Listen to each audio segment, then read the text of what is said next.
أهلا بكم مرة أخرى مستمعي ومشاهدي راديو بوير اف ام في الفقرة القانونية الأسبوعية واللي بنناقش فيها ونتطرق فيها لأهم المشاكل يلي بتهم الجالية السورية في الاغتراب، الكردية خاصة والسورية عامة. وطبعا دائما ضيفتنا هي الأستاذة المحامية غادة أحمد من ألمانيا، ويلي راح تجاوب على أسئلتنا وأسئلتكم بخصوص موضوع حلقتنا اليوم، وهو ملف لم شمل العروس. بداية يسعد صباحك أستاذة غادة. يسعد صباحك عزيزتي وصباح جميع المستمعين. بداية في القانون الألماني شو هو لم شمل العروس؟ هلا قبل ما نتطرق لهذا السؤال بس بدي أوضح شغلة، مهم. إنه بدي أميز بين الإقامات اللي بيحصل عليها اللاجئ. مهم. عندنا إقامة لجوء أو إقامة حماية 3 سنوات وإقامة حماية سنتين مهم. أو سنة. مهم. طبعا هدول بيتمتعوا بنفس الحقوق اللي مهم. هي لم الشمل العائلي والاندماج في المجتمع الألماني. مهم. مشان جاوب لك على هذا السؤال، انه شو نعم. هو لم شمل العروس؟ لم شمل العروس هو لم شمل عن طريق عقد زواج جديد. مهم. حطي خط تحت كلمة جديد، مهم. لأنه الشخص لما بيحصل على إقامة اللجوء مهم. معاه 3 شهور أو 3 شهور لحتى يعمل لم شمل، هذا في حال إذا صرح إنه هو متزوج. نعم. بس إذا كان الشخص أعزب ال3 شهور المدة تبعيته ما عاد استفاد منها لأنه هو شخص أعزب، نعم. فبيعمل عقد زواج جديد لحتى يعمل لم شمل للعروس. مهم. حسنا، الأوراق والثبوتيات التي يحتاجها العريس في الاغتراب لتقديم لم شمل العروس. هلا اهم شيء انه العريس قبل ما او الزوج قبل ما بيقوم بتحضير الاوراق لازم يعمل مشوار صغير لدائره الاجانب او مهم. الاسندر هولد الموجوده في مدينته، مهم. مشان يتاكد شو هي الاوراق المطلوبه، لانه المانيا بلد القانون المتغير والمتجدد، يعني كل 6 شهور بيصير قرارات وقوانين جديده، نعم. فلازم يتاكد شو هي الاوراق المطلوبه بتاريخ تقديمه لهذا الطلب. مهم. بعدين بيتوجه للبلديه الشتاندس امت الموجوده كمان بمدينته لحتى يحجز موعد عشان يثبت زواجه، مهم. وياخذ موعد من المحكمه لحتى يصدق قرار الزواج. اول شيء شو بيسوي هذا الزوج؟ بيعمل وكاله خاصه بالزواج، مهم. اما للمحامي او للاب او للام، ولازم هاي الوكاله بيصدقها بالسفاره السوريه ببرلين. مهم. طبعا يذكر في الوكاله اسم الزوجه واسم الوكيل. مهم. طبعا هذا الشخص مثلا احيانا ما بيقدر يفوت للسفاره السوريه ببرلين، لانه السفاره السوريه ببرلين تعتبر اراضي سوريه، نعم. وهو حاصل على اقامه اللجوء، فما بيفوت، ما بيقدر يفوت حسب القانون الالماني لهي السفاره. ممكن يعمل وكاله لشخص ثاني هو بفوت يوقع هاي الوكاله، مهم. او يعمل وكاله نوتار. طبعا هاي وكاله نوتار بدها حلقه خاصه نحكي فيها ان شاء الله، نحكي فيها أكيد. بحلقات جايه. جاي. مهم. المحامي بيقوم بتثبيت عقد الزواج، لازم مهم. يستخرج اصل القرار. مهم. بعدين بيتوجه لدائره الاحوال المدنيه حتى ينفذ قرار عقد الزواج بدائره النفوس، حتى تنتقل الزوجه من خانه الوالد لخانه الزوج. مهم.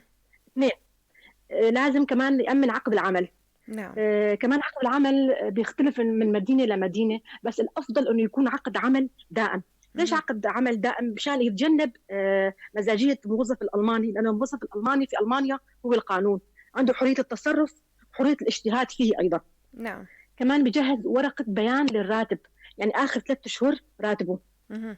بالإضافة أنه كمان يجهز عقد أجار البيت، مهم. والبيت لازم تكون مساحته أقل شيء 45 متر مربع، مهم.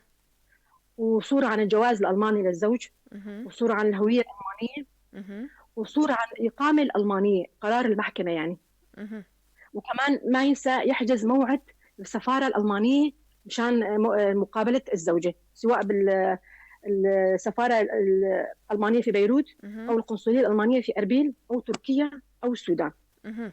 وكمان بيأمن ورقة كفالة، هاي الورقة بياخذها من الأوسلاندر بيهولد، هاي بتعهد فيها إنه راح يتكفل كافة مصاريف الزوجة مهم. لمدة 5 سنوات. نعم. الوقت والمصاريف أستاذة غادة التي يقدمها العريس لحين إنهاء الأوراق والثبوتيات في الاغتراب. لان احنا ما بنقدر نجزم قديش رح تكلفوا هاي العمليه، بس لانه هو لما تقريبيا. بيجوز، هو لما بيتقدم للدوائر الحكوميه وبياخذ الاوراق وبيبليون، ما بيدفع عليهم مصاري طبعا. مهم. بس ممكن نحكي عن تكلفه الوكاله، بتكلفه من 50 لل 100 يورو. مهم. وبالنسبه للمده يعني كمان ما بنقدر نجزم فيها، بس اقل شيء لما بيحجز موعد السفاره بيحجز موعد شوي متاخر، لانه احيانا الاوراق بالمانيا بتاخذ شهور لحتى تكون جاهزه، وياخذ بعين الاعتبار كمان الاوراق اللي لازم تجهزهم الزوجه او الخطيبه في البلد. مهم. طيب ماذا بشأن راتب العريس في ألمانيا؟ كم يبلغ وكيف يحتسب هذا الراتب حتى يستطيع أن يقوم بمعاملة لم شمل العروس؟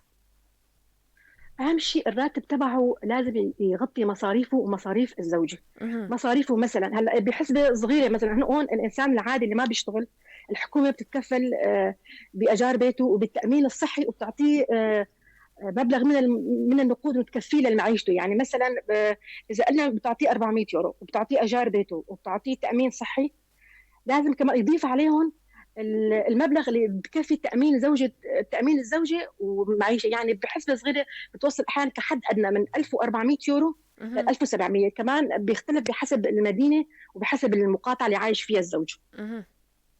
اهم شيء انه تغطي مصاريفه ومصاريف الزوجه مشان يضمن حق موافقه الاسلمه على لم شمل الزوجه. مهم. طيب بنجي أستاذة غادة للداخل، ما هي الأوراق والثبوتيات التي تحتاجها العروس؟ العروس بتجهز مجموعة من الأوراق، مهم. أهمها إخراج قيد للزوجة وللزوج. مهم. هذا الإخراج بيكون مترجم للألمانية ومصدق من قبل الوزارة الخارجية الألمانية. طبعا حاليا في عندنا مكتب القنصلي في الحسكة، هذا بيعتبر القائم بأعمال الوزارة الخارجية والعدلية.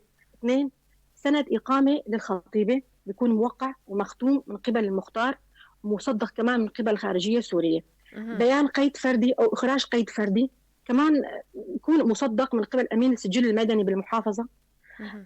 صورة عن جواز السفر الزوجة، طبعا هذا أعتقد ما بيحتاج للترجمة لأنه أصلا هو باللغة العربية وباللغة الإنجليزية. بس هون بس بدي نوه شغلة، إنه تفضلي. الزوجة لما بتملي هالأوراق تذكر الاسم مثل ما هو مكتوب بجواز السفر، لأنه هون بألمانيا أي خطأ بأي حرف هذه العملية بترتب عليها أنه رح تعيد الأوراق من أول وجديد. مهم. يعني الحرف المكتوب بالإنجليزي صغير بتكتبه صغير، كبير بتكتبه كبير. أها.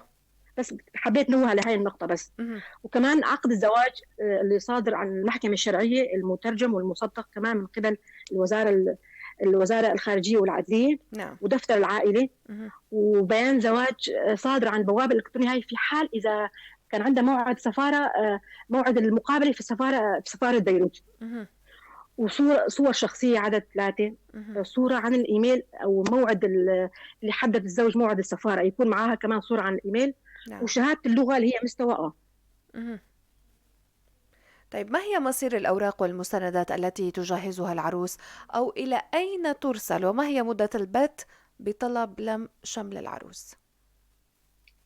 هلا هاي الأوراق بعد ما تكون مستوفية كافة الشروط، تكون مترجمة مصدقة، مهم. بتعمل الزوجة بتعمل فيها نسختين، نسخة تحتفظ فيها نعم. والنسخة الأصلية الأوريجينال الأصلية ترسل إلى ألمانيا، لأنه الألماني ما بيعترف إلا بالنسخة الأصلية. مهم. وكمان تبعت معاها النسخة المترجمة والمصدقة مشان تعمل عملية المقارنة بيناتهم. مهم. ونسخة بتحتفظ فيها مشان موعد المقابلة. نعم. واعتقد مده البت في القرار من 3 شهور ل6 شهور كحد ادنى يعني. مهم. طيب ماذا بشأن ضرورة تعلم العروس اللغة الألمانية؟ طبعا هو شرط من شروط قبولها، يعني هي حكيت هلا شيء انه لازم تكون حاصله على مستوى آه. اينز. مم. طبعا يكون معاها شهاده صادره من معهد جوتا. هذا مهم. معهد جوتا يعني معترف فيه بالمانيا، واعتقد له فروع كثيره في الدول العربيه، يعني حصرا يكون من معهد جوتا. أها. هل هذا متبع في جميع السفارات الألمانية؟ طبعا متبع بجميع السفارات، هذا شرط من شروط قبول الطلبه اصلا يعني. مهم. طيب بماذا تختلف السفارات الألمانية في العالم من حيث النظام المتبع والسرعة والسهولة؟ هلا من حيث النظام هي يعني نفس الاجراءات بتتبع يعني. بس ممكن نقول انه احيانا يعني السفاره تختلف بمده البت بالطلب. مثلا عندك السفاره الالمانيه في السودان مثلا، هاي بتمشي الاوراق بسرعه، بس عندها شرط انه لازم يكون الزوج عنده اقامه اقل شيء شهر مهم. بالسودان. بعدين بيجي عندك السفاره الالمانيه في المغرب كمان الضغط عليها بيكون شوي اخف. طيب أستاذة عندك غادة، بالدرجه أنا الثالثه. أقصد أنا أقصد أي السفارات هي الأفضل لو أتيح للعروس إجراء مقابلة فيها؟ هلا افضل سفاره تعتبر السفاره القريبه منا، يعني القريبه لبلد هي اللي موجوده فيه يعني. مهم. بس حاليا مثلا بيقولوا انه مثلا السفاره القنصليه الالمانيه في اربيل بتتاخر شوي بالبت بهذا الطلب. اهم. سفاره بيروت مثلا تكون اسرع سريعة. منها شوي. اهم. فبرجع بقولوا انه حسب السفاره القريبه من بلد المقيمه فيها الزوجه او الخطيبه. اهم. طيب الأسئلة الضرورية التي تسألها السفارات والقنصليات الألمانية للعروس في موعد المقابلة. هلا بسفاره بموعد المقابله بيكون في موظف مسؤول، اهم. يعني اللي مهمته انه بس يطرح الاسئله على الزوجه او الخطيبه، وباغلب الاحوال بتكون الاسئله جاهزه. اهم. يعني واحيانا الموظف بيسال الاسئله نفسها المتبعه في جميع السفارات، مثلا اهم. امتى سافر الزوج، تاريخ ميلاده، اهم. امتى حصل على الاقامه، اهم. الاسباب اللي خلته يسافر، اهم. عقد الزواج، اهم. هل الزواج تم عن طريق حب او عن طريق ترتيب من قبل العائله، هل اهم. كان في خطوبه، اهم. تاريخ الخطوبه، عملتوا حفله مثلا، شو عدد الحضور، هل اهم. تم تثبيت عقد الزواج في الدوائر الرسميه. وهون كمان حابه انوه لشغله، انه يفضل انه يعني الخطيبه او الزوجه ما تتطرق او تغوص في الحديث عن الازمه السوريه او اطراف النزاع، أها، هذا موضوع وتكتفي جدا بس. مهم. اهم. طبعا لانه السفاره لها علم بكل شيء، يعني اهم. ينصح انه مثلا تكتفي بالقول انه مثلا انعدام الامن والاستقرار، أها. سوء شيء مثلا، ما بتتطرق لمواضيع سياسيه يعني. اهم.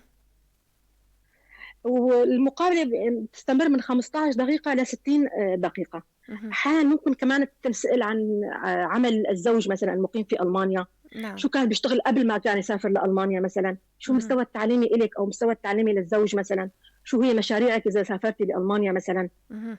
وكمان في شغله، اي شيء بتحكيه الزوجه او الخطيبه بيكون بيتوثق، بيكون مكتوب.